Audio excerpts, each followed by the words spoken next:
Question 1. An object has moved through a distance. Can it have zero displacement? If yes, support your answer with an example. Answer: yes, an object can have zero displacement even if it has moved through a distance. Example: if a person walks around a circular track and comes back to the starting point, the distance traveled is the total length of the track, but the displacement is zero because the initial and final position are the same. Question 2. A farmer moves along the boundary of a square field of side 10 meter in 40 seconds.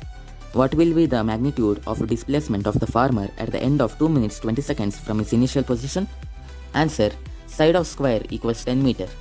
Time for one round equals 40 seconds. Total time equals 2 minutes 20 seconds, which is equal to 140 seconds.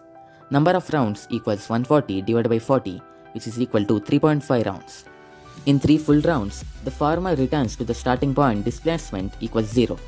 In the next half round, the farmer reaches the opposite corner of the square.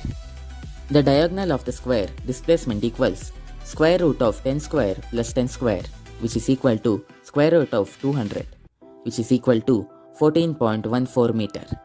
Question 3. Which of the following is true for displacement? A. It cannot be 0. Answer: A is false. The correct statement should be displacement can be 0 when the initial and final positions are the same. B. Its magnitude is greater than the distance travelled by the object. Answer: B is false.